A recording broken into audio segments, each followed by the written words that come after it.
Hey guys, welcome back to my channel. For those of you familiar with my channel, I have tried Biotin a couple of different times and did reviews on it and posted a safety alert video. So before I continue talking about my review for the liquid Biotin, I do have to tell you guys that you guys need to watch that video or just do your own research with Biotin, because apparently the FDA released some new information about Biotin and safety results and just different things with tests. So you guys really need to watch that video. It is very, very pertinent to anybody. I wanted to put that out there. I will link in the description box of this video as well as up here so you guys can click it to go check that out before you decide to take Biotin. For the review, I have been taking liquid Biotin for the past 30 days and I could not wait to do this video because there's a lot of stuff I really want to talk about. I have never taken a liquid form of Biotin before, so this is the one I purchased and it says SBR Nutrition. I got it off Amazon, so I really don't know anything about the brand, but this is what I've been taking. 5,000 micrograms. It only allows you to take up to half, so you can't fill it like the whole way if you wanted to. Like that's the most that you can put in there anyway. I've tried to fill the whole thing before and I couldn't, but that's all you do is just like fill it up and then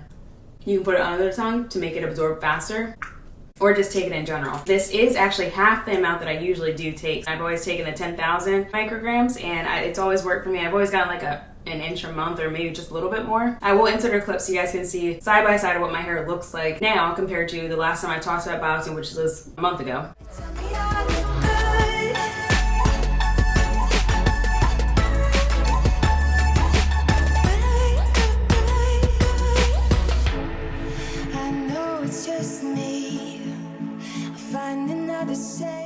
I didn't notice a lot of growth, which I'm not too surprised because I'm taking half the amount that I usually would take. My hair seems a lot fuller now at like my ends, I think at least, but I didn't notice a significant amount of growth, even though I prefer taking liquid Biotin because I feel like it's so much easier to take a liquid that doesn't really have a taste. Like it kind of tastes like, I don't know what it tastes like. I can't really compare it to anything else. It tastes like a medicine, but a very watered down version of medicine. It has like an aftertaste, but it's like a stale aftertaste that doesn't taste bad. I really can't figure out what to compare it to because it says servings per container 60, so it's set for 2 months. The biggest thing I noticed with this version of Biotin, with liquid versus like the pill, the hair growth, like besides like on my head, hair growth everywhere else was like exponential. Like I've never had to shave like underarms or any of the other areas more than like a couple of times a week, like maybe like 3 times a week, because that's how my hair everywhere else grows. But every single day, I would be shaving every single day, to the point that I actually purchased, geez, I should have brought it in here. I had to purchase the like deodorant version of Nair, like the roll-on.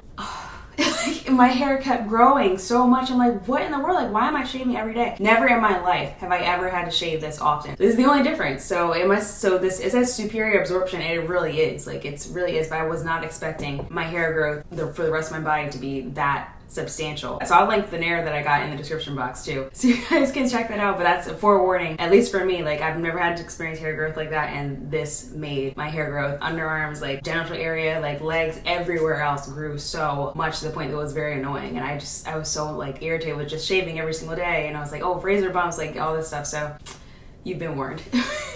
Yeah, other than that, it's not much to talk about. Even despite all the hair growth, I would still prefer to take this over a pill, just because I feel like it's much easier. I'm sure if I got like the gummy version of like hair, skin, and nails or something, I would look forward to taking that too, because like I love the gummy version of stuff. Maybe that'll be my next review. For the skin and nails part, my nails have always been very, very fragile. Even when I took Biotin, even when I took hair, skin, and nails actually did strengthen my actual nails. My nails have always been very fragile, and this is what my nails look like now. Like I have like nails now, and since I've been taking this, I decided to get dip powder, so I think that really helped, as opposed to getting acrylics and gel. No chips, nothing, anything like that. So I'm not sure if that's entirely from the dip powder. They feel very strong, so I'm assuming that part is from Biotin, but these, I think a combination of like the type of nails that I got and the powder I got and all that stuff with the Biotin, that's like my little update for that. With skin wise, I think my skin has healed up a lot. But otherwise, if you guys have any comments or questions, anything, leave it down in the comment section. Every information, especially leading back to the safety alerts for Biotin, that will also be in the description box of this video, and what I discussed in that video. But you guys really need to watch that and look at the article that I linked in that video, so you guys can really be fully aware of what you're gonna be taking. You should be doing your research and taking it instead of just listening to somebody who's talking to a camera in an empty room, you know, and talk about their experience. So otherwise, I will talk to you guys in the next video. Bye, thanks for watching. A pretty picture for the ones that are alive.